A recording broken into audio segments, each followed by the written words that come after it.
Yesu yarapfuye urupfu rwo ku musaraba. Iki nico kigwa tuje kurabira hamwe. Iki kigwa noneho kirafisa n'ikibazo kivuga ngo mbega Yesu yarapfuye urupfu rwo ku musaraba. Inyishu niki ni ego. Rero inyishu nyimba ari ego, magaze ngaha kugira ngo ndavyerekane, magaze ngaha kugira ngo nerekane yuko Yesu yapfuye urupfu rwa hehe rwo ku musaraba. Izina ry'Imana yacu rihabwa icubahiro. Amen. Rero ndashaka tugenda buke buke twumvikana, Ego dutegana amatwi kugira ngo kumbure umuyisilamu niyaza guhagaranga ntaza kuvuga ivyo ntavuze. Nukuvuga ngo aha ivyo nje kwerekana yuko Yesu yapfuye urupfu rwa hehe rwo ku musaraba. Rero icyambere na mbere cyo womenya nkuko tubisanga muri Amosi ikigabane cya 3 umurongo w'indwi. Musomyi somera.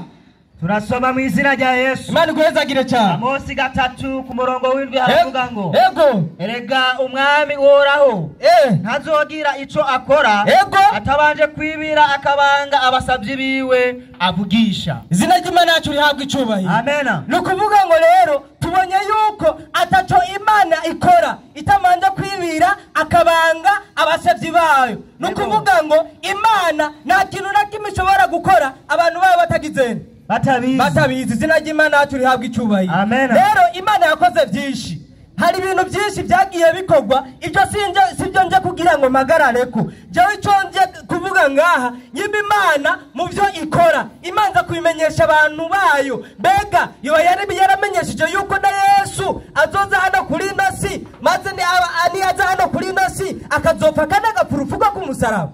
Rero tugiye kurabira hano. Izina ry'Imana yacu rihabwa icubahiro. Rero simera mu ivuka giyo twese turabizi yuko yabaye yavutse, sibyo? Yego. Rero kandi sinja no mu gukura kwiwe, ahubwo jewe ngaha shaka nerekane ivyabaye muri ico gihe ciki cyo kubambwa cyangwa se cyo gupfa kwiwe kandi agapfa ku rupfu rw'iki rwo ku musaraba. Musomyi turi kumwe. Somera Yesaya ikigabane c'9 umurongo wa 4. Yesaya. Ego. Yesaya igice c'9 ku murongo wa 4. Aravuga gute? Umutwe w'amajambo uravuga ngo oya shaka ureke iby'umutwe w'amajambo. Somera isomo umwanya ni mu taravuga ngo amajambo. Ego.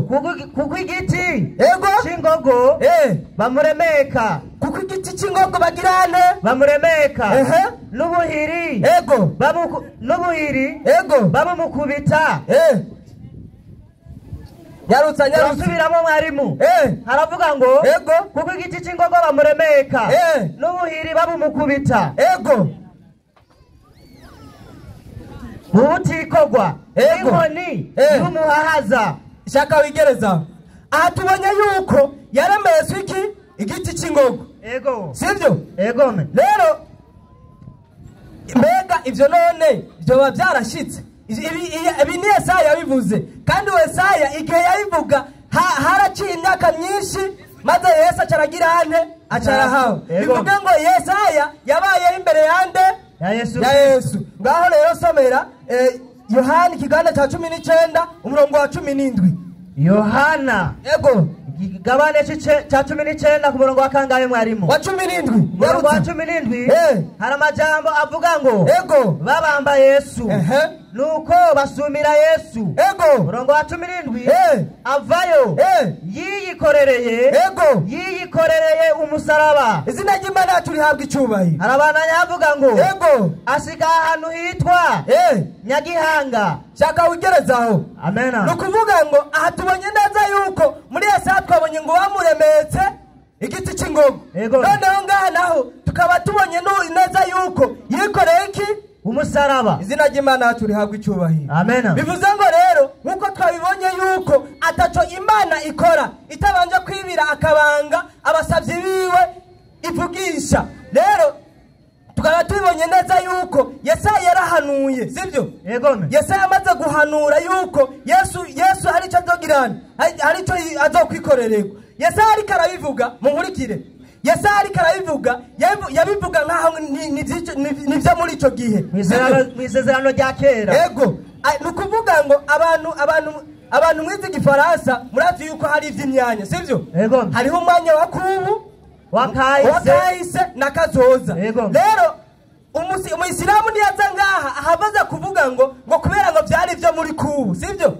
ngo yabivuze muri kubu ngo nta kuntu byari kuba hehe murinde muri kazoza ariko tumenye neza yuko ubu bwari iki bwari ubuhanuzi izina ry'Imana yacu rihabwa icyubahiro amen rero sivyo byonyine byabaye musomye turi kumwe somera Yesaya 53 ku murongo w'indwi naho turabe mbega nivyo byonyine byoba byarahanuwe yuko Yesu azotegerezwa kugirane gupfa kandi agafurufugwa ku musaraba mbega nyimba byahanuwe gute izina ry'Imana yacu rihabwa icyubahiro Yesaya 53 ego ku murongo w'indwi ndasoma mu izina rya Yesu Imana iguhezagire cyane haravuga ngo ego yaratunaguzwa yamara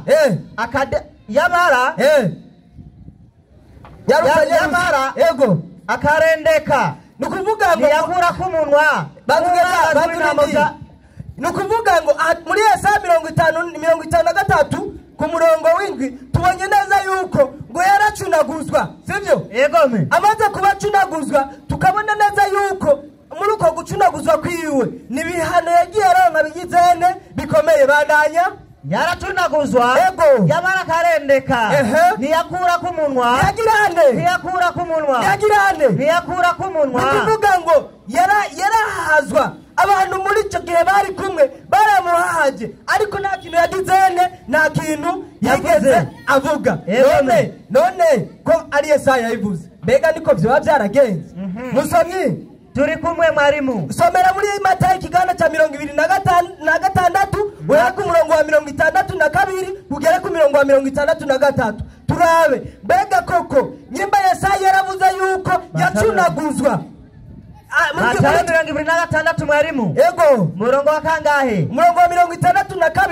ugeze ku 63 turabe mbega Yesaya yavuze yuko ngo yaracunaguzwa muri icyo gihe cyo gucunaguzwa kwiwe ngo nta kintu yigeze avuga none byoba ari byo mbega byoba byarabaye koko reka rero inyandiko zibiduhe nyimba byarabaye cyangwa se bitabaye tugirene tuvyiyumvire izina ry'Imana yacu rihabwa icyubahiro amen Matayo 26 ego were ku murongo wa 61 na 62 ego indanze y'amajambo mwarimu iragira ngo abaherezi bacira Yesu urubanza rwo gupfa 62 aravuga ngo muherezi mukuru arahaguruka ego aramubaza ati ntacyo wiregura izina ry'Imana yacu rihabwa icyubahiro banzureke tumaze kubona neza yuko ngo baherezi bacira Yesu urubanza rwo kugirane rwo gupfa nukuvuga ngo rero muri icyo gihe cyo gucirwa k'urubanza kwiwe nukuvuga ngo yari karaburana sivyo yari imbere yabo bamucira urubanza suko muri icyo gihe rero umuherezi mukuru yarahagurutse ngo aramubaza yamaze kumubaza byaciye bigenda gute aba bakwagirije iki ego ariko Yesu arihorera arihorera kumbe byabindi twabona muri Yesaya ubuhanuzi bwaragize bwarashitse nuko Yesaya yabivuze ngo yaracunaguzwa ariko nigeze akura ku munwa n'igihe rero abaherezi bamutwara imbere y'ikoraniro bariko baramuburanya umuherezi mukuru yarahagurutse amaze guhaguruka aramubaza amaze kumubaza Yesu arihorera kubera yuko ibyo byose byari byaragizene byari byarahanuye izina ry'Imana yacu rihabwa icyubahiro eka noneho sibyo byonyine gusa n'igihe Yesu yari kumwe n'intumwa ziwe sibyo baragendanye bamaze kugendana muri izo ntumwa mwibuke yuko hari uwari arimo bita nde Yuda rero aba baherezi baragerageje kuraba ingene bafata Yesu ariko birabananira biga uburyo bwari bwo bwose bwo kugira bamufate ariko birabagora rero bimaze kubagora bakabura inzira niho Yuda yaje kubaza ko kugira ngo baronke uburyo bafata Yesu izina ry'Imana yacu rihabwa icyubahiro amen rero bimaze kugenda uku mbega ibi byabaye kuri Yuda byari byarahanuwe cyangwa se ntibyari byarahanuwe izina ry'Imana yacu rihabwa icyubahiro amen musomaji naam ndabira Zekariya kiganda cya 11 guhera ku karongo ka 12 ugeze ku karongo ka 13. Twitegereze neza. Mbega ko Yuda yagurishije Yesu navyo byari byarahanuwe, niba byari byarahanuwe niko byasohoye. Izina ry'Imana yacu rihabwa icyubahiro. Amen. Zekariya igice cya 11. Ego. Were ku murongo wa 11 ageza 12 hari amajambo avuga ngo ego. Uwo munsi iravunika. Uwo munsi iragirane. Iravunika. Maze intama z'imyaku. Ego. Zanyumvira. Zisha zimenya yuko iryo jambo ari iry'Uhoraho. Ego. Ndababarira. Ego. Ati namba mubona ko ari byiza nimumpe ingero yanje. Izina ry'Imana bitabaye byiza bitabaye byiza musigeho mutigirende musigeho. Nukuvuga ngo yagiye kugira no gusaba iki ingero yiwe ngo bitabaye byiza kugira ngo bagirene basigeho. Nukuvuga ngo nyimba batabikunze bahebe. We yaragiye gusaba idiri, agiye gusaba idiri abwira ati je mu mwizirize cyangwa nyimba bitagenze uko butugirene tubihebe mureke kugirane mureke kumufata bandanya. Harabandanya havuga ngo ego nuko bangerera intete 30 z'ifeza kwingero. Izina ry'Imana turagwa icyubahiro. Amen. Rero aya n'amajambo yavuze n'uwavugishwa n'Imana nde Zekariya rero yarahanuye ibya Yuda. Rero nukuvuga ngo abayuda bamaze kubura ingene bofata Yesu bagakora uburyo bwabo bwose bashoboye kabona biranse. Tubona neza yuko Yuda yaciye abazako maze aja kugira hane kubasaba idiri kugira ngo agurishe Yesu. Mbega ibi ndiko ndavuga niko byagenze cyangwa siko byagenze? Mbega bari ikibishingiri naye ko Yuda yabikoze? Izina ry'Imana yacu rihabwa icyubahiro. Amen. Musomaji. Naam. Musomaji. Naam. Somera Matayo 26 ku murongo wa 15. Matayo 26. Ego. Matayo 26 murongo wa kangahe mwarimu? Wa 15. Murongo wa 15. Hari amajambo agira ngo ego Yuda agura Yesu. Murongo wa 15 haravuga ngo arababaza ati mumpera iki nkazo mubaronkera. Izina ry'Imana turihabwa icyubahiro. Ubanzureke nukuvuga ngo nkuko twabibonye muri Zekariya kigabane cya 11 were ku murongo wa 12 ukagera ku murongo wa 13 yuko Zekariya yahanuye ibya Yuda. Rero ubuhanuzi bwarasohoye igihe Yuda yagenda ku Bayuda cyangwa se ku banyabwenge b'ibyanditswe n'abafarisayo asaba ingero kugira ngo bagirente kugira ngo amugurishe Yesu, sivyo? Egome. Ibyo rero yarabikoze nkuko tumaze musomaji turi kumwe twagiye muri Matayo kigane cya 27 ku murongo wa 35. Matayo ego igice cya 27 ku murongo wa 35 hari amajambo agira ati ego indanze y'amajambo iragira ngo ukubambwa kwa Yesu. Ukubambwa kwa Yesu bazugeza twabone neza yuko Yesu yikoreye umusaraba, sivyo? Naho tubonye kugugirane ukubambwa kwande kwa Yesu. Ukubambwa kwande kwa Yesu. Imana igwezagire cyane. Amen. Somera inyandiko 35 haragira ngo ego bamaze kumubamba babambura impuzu ziwe. Izina ry'Imana turazipfindira. Amen. Izina ry'Imana turihabwa icyubahiro. Amen. Tubonye neza yuko Yesu yagizene bamubambye. Yesu yagizene muri wa musaraba yari yikorereye. Yesu yaragizene yarabambwe kandi yabamba kuri wa musaraba yaragizene yari yikorereye. Imana ibahezagire cyane. Amina. Rero nkuko twamaze kubibona, sivyo? Kandi nanubu turagije kubibona yuko Yesu yagizene yabambwe. Izina ry'Imana yacu rihabwa icyubahiro. Amen. None ikindi kibazo, sivyo? Ikiba kiravuga ngo mbega Yesu yarapfuye kandi apfura urupfu rwo ku musaraba. Tumaze kubona neza yuko yarabambwe ku musaraba. None nyimba yarabambwe yarapfuye kandi apfira kuri uwo musaraba. Izina ry'Imana yacu rihabwa icyubahiro. Uturabire ku murongo wa 30. Yohana 19. Ego umurongo wa 30. Yohana 19 kangahe mwarimu? Umurongo wa 30. Yohana 19 umurongo wa 30. hari amajambo agira ati ndasoma mu izina rya Yesu. Imana iguhezagire cyane. Amajambo iravuga ngo urupfu rwa Yesu. Urupfu rwande? Urupfu rwa Yesu. Bantu gezaho kabanye negaranye mbega ko yabambwe kandi abambwa ku musaraba. Uwo musaraba yoba yarawupfiriye ko mwibuke yuko ikigwa kivuga ngo mbega Yesu yarapfuye kandi urupfu ku musaraba. Kandi tumaze kubona neza ko yagizende ko yabambwe. Rero mu gihe yabambwe mbega uwo musaraba yarawupfiriye ko 30 haravuga ngo Yesu amaze kuyihabwa. Ngo Yesu amaze kugirane kuyihabwa aravuga ati birarangiye. Biragizende birarangiye. Izina ry'Imana araheza ajondamika umutwe umutima uraca. Amina. Amena. Tumaze kubona neza yuko Yesu yagizende yabambwe sibyo? Yego.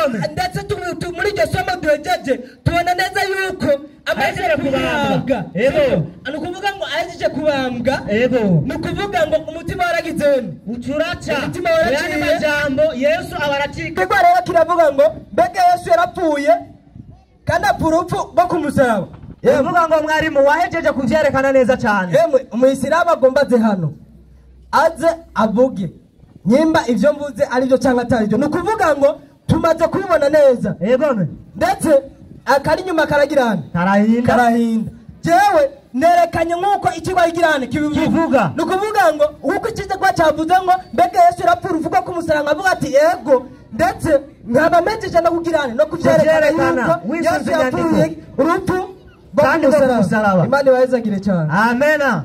Haleluya. Amen. Zina ry'Imana ari yarapfuye n'ukuri naho nyene ku musaraba. Haji Ismail, ibi bintu nibyo si urabyemera kweli? Imana yabo ni ngorane kino kiwa kana mugabo no kwimana hari mwagito yimubona no munsi muramaramara imbere y'abakirisu banyu. Turaje. Naam. Assalamu alaykum wa barakatuh. Wa alaykum assalam wa rahmatullahi wa barakatuh. Eka manze shime mpere kwanza gushimira na mwenyekiti w'abakiriso kubona yarabonye yuko bw'Islam ariyo nzira y'ukura akavuga tuteka nze ndambara ikanzo buke buke ntangure kwereka mu rusengero wacu ko tutari kumwe. Kweli mwenyekiti kwanza banzo hezagirwa nabo bandaye babonye dalili yuko mutari kumwe kabisa. Ninacho gituma n'ibintu bimwe ugiye kubahenuranye izina. Kweli ariko aravuga tutikigwa kivuga giti Yesu yarapfuye urupfu rwo ku musaraba. Ntaratanga inyandiko yahereyeko kugira ngo banenda zikosore. Nico gituma muri Bibiliya abanditse igitabo c'Abaheburayo ni kugira ngo umuntu azogira makenga yadadaniwe basi byase ni mu mutwaye mu Baheburayo mu muhebuze burundu. Kweli ni yabare mu Baheburayo adahebuye uyo rero ashe muza kumusuzuma. Reka mbere ku Baheburayo ndaguhebuze kwanza. Ndaguhebuze yuko Yesu atapfuye kandi urupfu rwo ku musaraba ndatangura kumuhebuza 5:7 Abaheburayo ndaguhebuje. Abaheburayo 5:7 inyandikira giriti. Naam. Kristo ati Kristo mu minsi yabaye mu mubiri. Mu minsi yabaye mu mubiri. Amaze kwinginga no gusenga cyane. Amaze kwinginga no gusenga cyane. Yashoboye kumukiza urupfu. Yashoboye kumukiza iki? Urupfu. Jameni Yesu yaragigeze mani tidata ndagusabye ikombe kigira iki kindengane. Arasengarira cyane Imana mukiziki urupfu. Yani ngaho ndamuhebuje. Kweli kwanza guhera niyagize iki ntiyapfuye. Ariko hari ikindi kibazo cyaje none ko yasomye inyandiko zo muri Bibiliya zivuga ati ubu Yesu yarapfuye. Mbega byo Bibiliya banditse nibyo yarapfuye cyane nirementanya 8:8 Yeremiya kwanza abo bararementanije. Nyandikira giriti muvugira iki muti turabanyabwenge. Naam. Muti kandi vyagezwe vy'uhoraho bibana natwe. Naam. Erega banditsi banyu bandikishije ikaramu y'ibinyoma. Banditsi bitari vy'ukuri. Ibyo banditse ngo Yesu yarapfuye si iki sukuri. Aro ndatangwe rero 11 ahonye n'Abaheburayo. Abaheburayo 11 5:11 ahonye mpere kujya mwana vuya 5:11. Naam. Inyandiko iragira iti naam tumufise ko byinshi byo kuvuga kandi bigoye isobanura. Twebwe kubijanye na Yesu dufise byinshi byo kuvuga kandi bigoye isobanura. Tuza musomaji, nimba by'ukuri tudafise byinshi bigoye isobanura, tugomba dutangure gushyira inyandiko ngaha. Pora abagabo biyemera tudafise byinshi baze bazisobanure, nimba baza kuba biyemera. Endelea. Kuko mwabaye ibitumva. Icyambere cyaje kubaho twakabwiye ko Yesu atahwereye aba bagabo nibumva, naho mwari mugeze kubabigisha, naho rero waje ngaho ukaguma wikanga ngo uri mwarimu. kuko mumaze igihe kirekire mwiga. Uramaze igihe kirekire usobanura iyo Bibiliya, usesangura hariya ngo wiga ngo watoye ngo impfuza Yesu ngo yarapfuye ngo baramubambye. Mukwiye kongera kwigishwa namwe nyene ivyambere vy'itanguriro ry'ivyavuzwe n'Imana. Kandi mukwiye kongera namwe nyene gusubira kwigisha ivyambere kuva ku ivy'itanguriro byavuzwe n'Imana. Kandi mwahindutse abakwiye gutungwa n'amata. Sukugaburirwa ivyo kurya bigumye. Nuko natuza mwahindutse abakwiye gutungwa n'amata. Linda murabona umwana ko atari gutunga n'amata. Ngomba mpagare ngansumika ibibazo by'Iwana. Urabe no mwana w'amata ko aza gusaba kugaruka ngaha. Nuko tuza musomaji niyagaruka ngaha kwaka kako aka ndamwemere. Sawa kabisa. Yahereye 9:4 Esaya hera kuri 3 Bibiliya ya Katolika. Ubanze wumva uwo mwana ibintu avuye kudubanganya. Yesaya 9:3 nyandikira giriti. Banza ukosora ubuni hagiye adubanganya ngo hari ubuhanuzi, ari ubuhanuzi bwahe usoma. Urazi cyo ubuhanuzi we buvuga. Umuntu avuze ngo yikoreye, ngo ni Yesu yikoreye imyaka 740 Yesu ataravuka. Esaya yavugishije imbere y'ukuyanga rya Israeli jani nyagano iryo mu buraruka imiryango 10 mu mwaka 721 ku ngoma mwe batazira Sarugono agira kabiri yatwara shuri ritaragenda gushika kuri Israeli y'uburaruka bayeho imyaka 135 imbere y'ukujyanwa inyagano mu gihe cyane Bukadinezi umuhungu wa Nabopolasa itarajayo ukazanga nk'ubuhanuzi. Wazubaruzi buvuga inna lillahi wa inna ilaihi rajiun. Izinzo yataka ubuhanuzi ngo bwari bwaravu nivyo ikavuga nta byazisoma. Inyandikira giriti. Nkako. Umuzigo wari ubaremereye. Ikibando cy'abavuna ibitugu. N'inkoni y'uwo batwaza umukazo. Warabivungaguye. Tuza jambeni ikibando cyari kibaremereye. Ni bande bari baremerewe n'ikibando? Wumva yari umwe? Wapi? Ngo ni Yesu. Inna lillahi wa inna ilaihi rajiun. Ba Yesu bari bangahe bari bikoreye ibibando? Inkoni yo mutwaza umukazi yarinde. Iyo nkoni yarinde. Uzuke gutungwa n'amatunzo tubazo tuzivuzira asigwe ngaho. Isho ndafuse kwanza. Aho nyene ari karabesha ntabwo ari na Yesu. Abuye aho ajaba ngwimwe ngo bamuhaye ngo ipande ngo 30 feza ngo Zakariya ngo yari yavuze ubuhanuzi. Zakariya wahe? Zekariya. Oyo Zakariya n'umuvugishwa Imana yabayeho igihe cy'inyagano bavuye i Babiloni 11 tuja 15 n'isobanuro imprimante wumbirize ubwo bubeshi. Zekariya 11 umurongo wa 15. Uwundi munsi ni watora imada uzutora imada ijanye n'ubuhanuzi bwa Yesu bwo misezerano rya Kyanalisha. Turabe ko byashitse cyangwa ari rementanye na tuze tubakarange neza sawa. Inasema tupe muda liwali ana haki ya kupata ujira. Wanampa nabii aliye mahali pa Mungu ujira ulio bei ya kumnunua mtumwa. Ayo mafaranga yarayo kugura umutumwa. Kweli kabisa. Izo ipande 30 byari byo kugura umutumwa. Ucumushiro Bibiliya hari asobebwe tibasamu ntibagire mentanye. Ugaje ivyo ipande 30 ngo nivyo byaguze Yesu ngo abihawe na Yuda. Ubwo n'ubuhanuzi. Bwana tuza musomaji.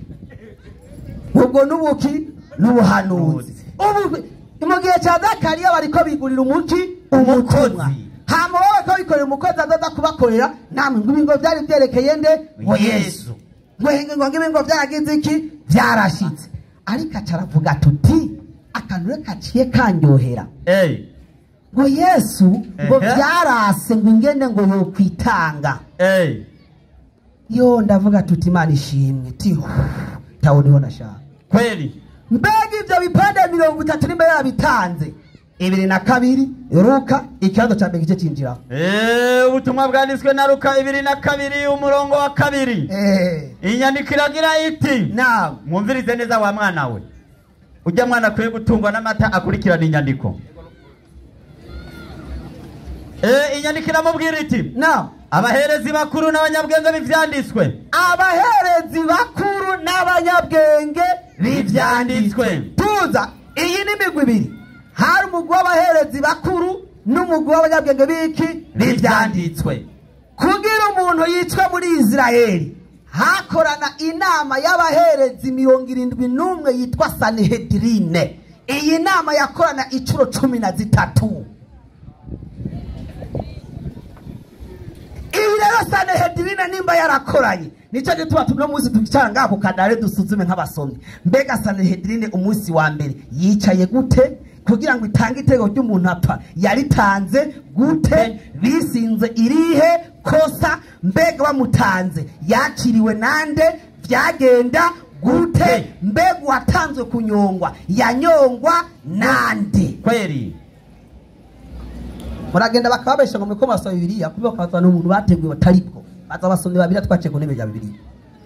Soma iyo inasema, abaherezi bakuru n'abanyabwenge b'ivyanditswe barondera uburyo bwo kumwica. Naam, kuko batinya abantu. Satani yinjira muri Yuda ariwe Iskariota. Naam, yari mu gitigiri cy'abamwe 12. Naam, aragenda jinama n'abaherezi bakuru n'abakuru b'urusengero. Naam, y'uburyo bwo kumubaronkera. Naam, baranezerwa. Naam, basezerana kumuha amahera y'ifeza. Tuza ariyo niyo tugenda. Nimba urupfu rwa Yesu rwari urw'umupango w'Imana, turatanguye rero. Shetani araje yinjira muri Yuda. Yuda agiye ku baherezi, arimo nde? Shetani. Wa Yesu aratanzwe ku nguvu zande za Shetani, ariwe yinjiye muri Yuda. Mudaza ngaha mutubwire agakiza kanyu no musi nimba kaciye kumusabiciye kuri Yesu. Uyu Shetani yinjiye muri Yuda. Yuda agashobora gutanga Yesu bivuye ku nguvu zande za Shetani. Shetani wanyu ku rupfu rwa Yesu afise uruhara uruhe? Kwari we yagize uruhara rukomeye kugira ngo bafatende Yesu.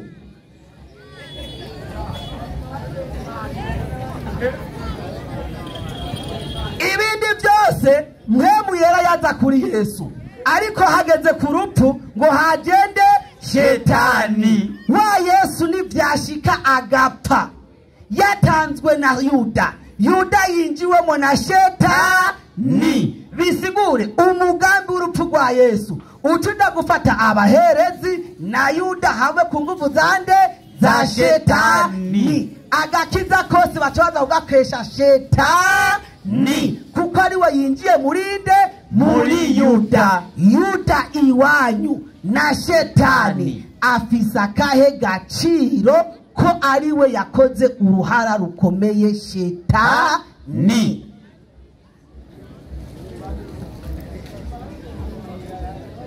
Ekene kibazo rero, nimba wemeza ko Yesu yapfuye ku musaraba, mbega Yesu apfa yariyishe? Yariyahuye, baramwishe. Mbega wowe Imana kugira umuntu apfe ubivuga kwiki? 3:2 gusubira mu byagezwe. 3:39 igitabo cyo gusubira mu byagezwe. Bazoshika ngaho wa mwana we niwaza ngaho ze kudugira. Inyandiko iragira iti, ndakwita umwana wo ku myaka ndagusumba. Nuko rero. Naam, mumenye yuko jewe. Naam, jewe ubwanje ari jewe Mana. Naam, kandi ko atayindi Mana. Naam, ibangikanye nanje. Naam, ni jewe ntumumuntu apfa. Imana iti niyo ituma umuntu apfa. ni jewe ntuma umuntu apfa. Naam, kandi ni jewe ntuma umuntu abaho. Tuza, kandi ni je ntuma umuntu agira iki? Abaho. Kugira ntituze kugira amakenga ko Yesu atari umuntu. Mbega Yesu wewe wivugira kuri umuntu cyane nuvuga kuri umuntu? 8:40 Yohana ikibazo cinjirire mwahanyere. Inyandiko iragira iti ariko none Naam. murondera ingene mwonyica. Naam. Jewe Yesu Naam. umuntu Naam. nababari ivy'ukuri. Naam. Ivyo numvise ku Mana. Tuza. Imana ivuga iti nije ntuma umuntu agira iki apfa. Yesu nawe tijewe Yesu ndumuki Ndumuntu. Niwaza ngaha rero ko Imana rituma umuntu agira iki apfa. Turakeneye inyandiko muri Bibiliya. Imana ivuga iti jewe Imana narishe Yesu. Kumve ko yihekuye. Turakeneye inyandiko muri Bibiliya ahantu Imana ivuga iti jewe Imana narishe Yesu, kuko Imana niyituma umuntu agira iki apfa. Bayisilamu turemera yuko waja asakaratul mauti lhaq. Turemera yuko sakaratul mauti hayaruku arukuri, ko namara kuri mauti akuri imitima y'abantu abitumwe n'iki n'Imana. Niyihe rero Mana ahantu ivuga, kuko yavuze tuti ntaco Imana ikora itabanje kwibira akabanga basavye bayigira iki ikoresha. Dusabe rero duhahana Imana yibiye akabanga umusavye mwe wayo uti burya rero jewe Imana nije nishe Yesu. Bwabo ndi kumusaba Yesu yarapfuye, nije Imana ndabivuze uwo yibiye akabanga.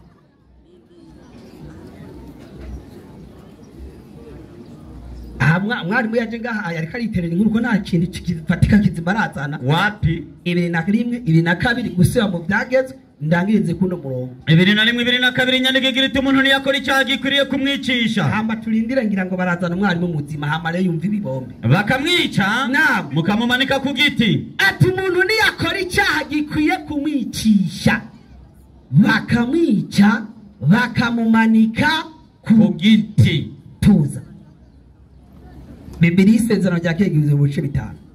Hari ibyo twita by'amategeko ya Musa. Kweli. Hari bivuga kahise kihanga cya Israeli. Kweli. Hari bivuga by'ubwitonzi. Hari iby'abahanuzi bakuru bane. Hari iby'abahanuzi bato bato 10 na bangahe na babiri. Jenge nda nk'umusoma. Nimba uvuga ko Yesu yishwe, mu gihe cya Yesu hariho abaherezi bari bahagarariye ibyiki iby'Imana. Niho baca amategeko ajaye n'imanza ziki z'Imana, kandi bisunga ibitabo bya Mose. Nuko niho hari itegeko. Igitabo cya Mose kivuze iti mu matabo y'amategeko, mu gitabo cy'amategeko umuntu niyakora icyaha gikwiye kumwicisha, bakamwica bakamumanika ku giti. Bibiliya yose akavuga ati jewe ndi umuntu. Tubwire rero tumere nk'ababaherezi, tubwire wowe uri Mesiya natwe turaye. Tubwire rero ni ikihe cyaha Yesu yakoze hisunzwe amategeko cyatumye Yesu kimwica, bakamwica bamumanitse ku giti. Ndasubiramo, ni ikihe cyaha Yesu yakoze hisunzwe amategeko cyatumye inama nkuru y'abaherezi 71 Sanhedrine yicara ikaraba hisunzwe itegeko iri, uyu Yesu yakoze icyaha iki gihanishwa n'itegeko ryo kumumanika bamubambye. Kenda ubwami bw'abaromani bushiraho uwari umushamanza mukuru bataziriye Pontius Pilato. Kweli. Nimba yishwe ku itegeko ry'abaromani, twereke icyaha yakoze kinyuranye n'amategeko ya leta y'abaromani yari ihagarariwe n'umucamanza mukuru porokirere mukuru mw'icyo gihe Pontius Pilato. Utwereke ti iri tegeko iri yararirenze kubw'ijambo ry'Imana rituma Yesu intumwa y'Imana bayimanika ku giti. Naha turi rero muce mutubwira kuva kuri Mose ahabwa amategeko nuyuhe muntu wundi Imana yoba yahanishije igicumuro cyo kubambwa hisunze amategeko kugira turabe yuko intumwa z'Imana by'ukuri zakoresha iri tegeko bakazibamba iyo zanyereye. 2:13 Yeremiya 2:13 igitabo cya Yeremiya. Ndakwereke n'ingene intumwa z'Imana nyinshi zo muri Israeli benshi barabapfumu, abandi barabasambanyi, abandi bariboregwa. Shetra ko hoba hariho nimwe banyonze bamanitse kugiti. Fanya haraka hiyo. Inyandikira giriti. Naam. Kuko bakamenyi babaherezi. Ari bihumane. Mzee soma ya Kiswahili inasemaga manabii vizuri. Ya Kiswahili 23 kuanzia 11 mpaka 13. Kweli kabisa. Isamaki hugira iryo wikarangisha mavuta yayo nkarangisha ibirayi wanyu. Yo mwakora Qur'an nakora kuri Qur'an. Kwa mwakoze kuri biya nkarangisha ico nyene. Kitabu cha Yeremia 23 anzia mstari wa 11. 23:11. Andiko inasema hivi. Leo ni hoja, leo sio mdomo. Walizoea ngongo igihe bamwe amagutai saa 3 ntazi hano musi. Inasema hivi. Naam. Maana nabii na kuhani wote wawili. Naam. Wanakufuru. Manabii na makuhani wote hawa wawili. Biblia inasema wanakufuru. Kama wanakufuru, sheria ipi katika sheria za Mungu iliwazibu hapa adhabu ya kuuawa kwenye msalaba? Sheria ipi? Mwenyezi Mungu. Naam. Asema manabii na makuhani wote hawamchi Mungu. Uovu wao nimeuona hata nyumbani mwangu. Hata nyumbani kwa Mungu aliona uovu wao hawa manabii. 13 fanya haraka. 13 inasema. Naam. Miongoni mwa manabii. Wa Samaria. Nimeona jambo la kuchukiza sana. Naam. Waliotabiri kwa jina la Baali. Wakawapotesha watu wangu. Hata manabii wa Biblia wote walikufuru, wote wazinifu, wote wezi. Unaniangalia mimi? Ndio nilije nakubwiye ngo umukiriso. Sheria hapa ni ikihe gicumuro Yesu yakoze kubw'amategeko, twisunza amategeko cyatumye Yesu bamubamba. Tubone ko Yesu yagize iki? Yapfuye. Ninahimani bako Yesu yapfuye. Salamu alaykum wa barakatuh. Wa alaykum salaam wa rahmatullahi wa barakatuh. Jazakallahu khaira. Takbir. Abakristo haleluya. Yesu yarapfuye. Nibande babyemera. Niba abandi mu bakristo batahuye ukuri ko Yesu atapfuye. Imurabwenge zamaho kabisa.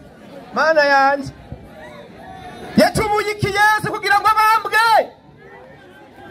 Inna lillahi wa inna ilaihi rajiun. Mwenyekiti ingo amagara umwarimu wawe twumva ibyo yinyamvyamo ibyo bigo byoza byo ntibibura nukuri kw'Imana. Mwenyekiti hagaze umwarimu wawe twumve nawe ibyo ugomba vuga. Muramengo yaje nuye. Niba si umuhamagara agenda mwihamagarira. Haleluya wa Kristo.